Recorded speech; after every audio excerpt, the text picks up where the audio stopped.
Welcome, RTO superheroes, to another episode of our podcast. Today we have a special episode where the tables are turned. I'm thrilled to introduce our guest, Boon-Hollows. Lauren is an educational visionary and a passionate advocate for building better education systems and services.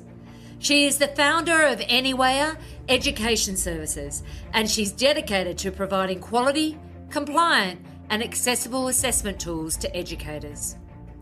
With a wealth of experience in business coaching, team development, resource development, and RTO compliance, Lauren excels at identifying ways to improve and streamline processes within the educational sector. She is passionate about using education to make a difference, fostering staff engagement, and enhancing business maturity. Lauren is also the driving force behind Learning Lifelines, a not-for-profit organisation aimed at closing the digital divide and providing equal education and economic opportunities. She believes in the transformative power of education. Today, Lauren will be wearing the interviewer's hat and will be asking me about some of the exciting developments and challenges in the vet sector. So without further ado, let's dive in. Hey guys, my name is Boon-Hollows and we are continuing our RTO standards series, getting into the weeds today with Katja from Hawkeye Consultancy and Angela from Vivacity.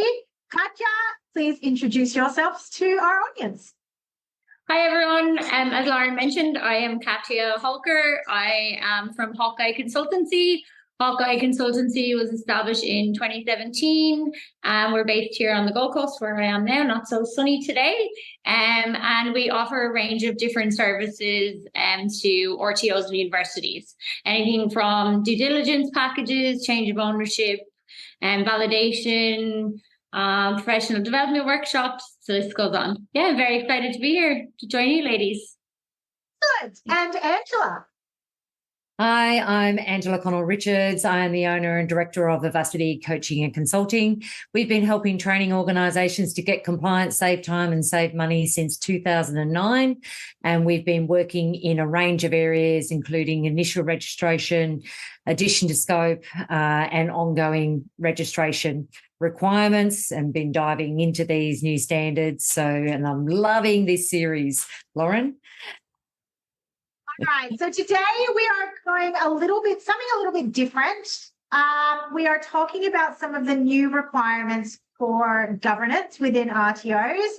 And specifically, we're talking about the leadership of the RTO. So this is actually something that is, I'm going to argue, is completely new. People can disagree with me, that's fine.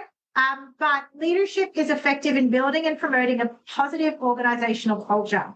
The RTO demonstrates the governing persons foster an inclusive organisational culture where diversity is recognised, ensure integrity, fairness and transparency in the delivery of services, ensure cultural safety for First Nations staff and learners, and protect learners and staff from harassment and discrimination.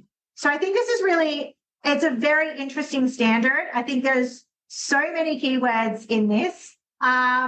I just want to start by getting your guys kind of just general initial thoughts on the standard, what you thought when you first read it. So Angela, let's start with you.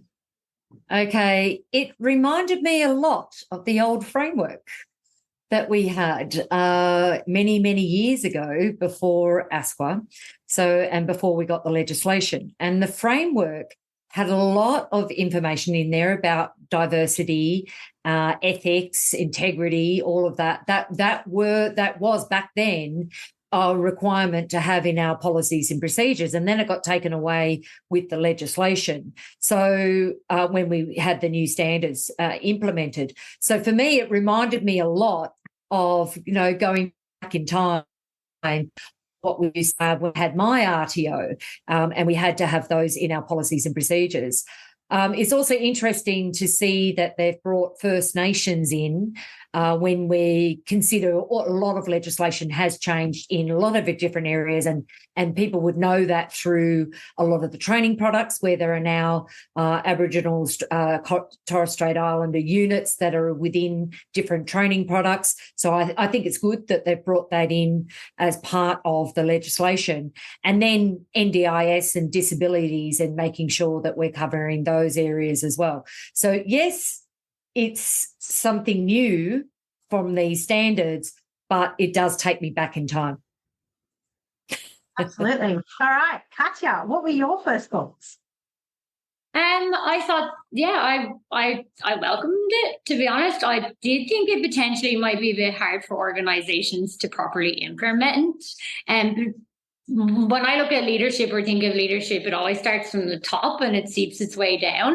And just in some of my, I suppose, ongoing relationships with some RTOs, the CEO isn't necessarily at the operational level, like all of the staff who undertake the day-to-day operations of the RTO. So I thought, oh, that might be a bit tricky. Not that it's not important, but it will be a bit tricky potentially managed. And look, they sign off a declaration each year. They should be aware of the standards and what the implications are. But I suppose the nitty gritty, I thought that might be a little bit difficult to even just evident. Like, how are we going to evident these things when it comes to an audit? But yeah, I definitely really liked around the First Nations and the inclusion of that. As Angela mentioned, there's a lot of shift towards including that in legislation, which was good. Anything around harassment and discrimination too, I definitely welcomed that too. There was nothing really there. And I know that some providers were including it in, they might have sexual harassment or anti-bullying discrimination policies. But I think to actually legislate it and makes, providers have to do it is probably really good. It's going to safeguard our staff and learners. So yeah, I welcome most of it, but there are some areas I think it definitely needs to, maybe give a bit more guidance as to what they want to see. How can people ensure integrity, and what does that look like? And to ensure consistency as well. One provider's what they think is integrity might be completely different to another provider. So I think that probably just needs to be streamlined a bit, or more providence given. I think the other major change is going to be the cultural awareness training that you're going to need to implement within the RTO. I think that's going to depend a lot on the training packages and the cohorts that a lot of people deal with. I think that's going to become a big component of it. I think this is one of those interesting standards because, very similar to many other areas of the standards, I think everyone looks at that and goes, there's nothing in there I disagree with, right? I absolutely agree that we should foster inclusive cultures. We should have integrity. We should be transparent. We should be fair. We should ensure cultural safety. We should protect our staff. I think the question is that beyond a policy, how do we evidence this? And I think this is one of where we get to some of these particular areas. This is where I always find it, I think for a lot of RTOs, I think they find it really challenging to understand, what does this mean beyond a policy, right? So, I want to just start, let's just break these down one at a time. So foster an inclusive organizational culture where diversity is recognized. Now, we're going to have access and equity policies. We're going to have disability access and inclusion plans. We're going to have a policy that says we foster an organizational culture. Beyond that policy, what does this look like for an RTO to be able to demonstrate that the governing persons are doing this? Should I start, or Angela, do you want to? Yeah, I've got thoughts on it. So I think one is going to be changing the position description requirements of CEO and senior management within the RTO to make sure that not only there is a diversity and inclusive policy and procedure, but they're implementing it. And what does that procedure look like? What would be part of that process? And one of the things that our team identified when we did the pilot program was a cultural awareness training. So implementing a cultural awareness training for staff and governing persons to enhance their understanding and appreciation of diversity. And that's what we saw in there. Not only cultural awareness training for their existing team, but incorporating that into their induction process, not only for their staff, but also for their students.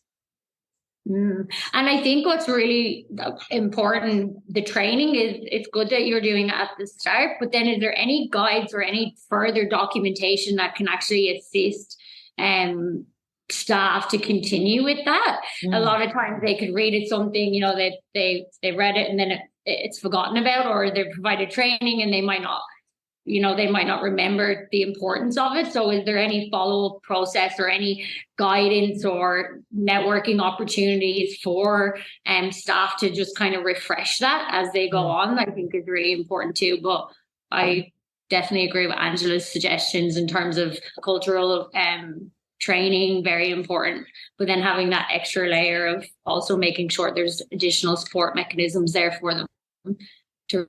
I think you'll see this in very different across, different RTOs. You know what I mean? Like, if this is going to look very different in our tradie RTOs than it is going to look in our, our community services RTOs, where, some of these concepts and some of this terminology may already be a little bit more embedded within like the organizations that they're working with.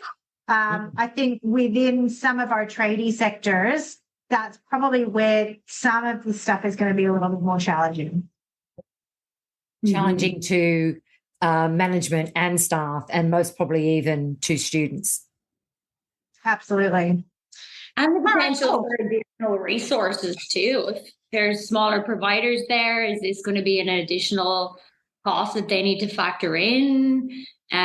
We undertook a cultural training one day, and it was $2,000 for our team. Like, there's some providers that may not potentially have the fees available to be able to spend that. So they probably need to be aware of that. And that's where it's very important that it is suited to each of the different providers out there. Thank you for joining us at the RTO Superhero Podcast with me, Angela Connell-Richards. Please take a moment to rate and review the podcast on your preferred podcast app.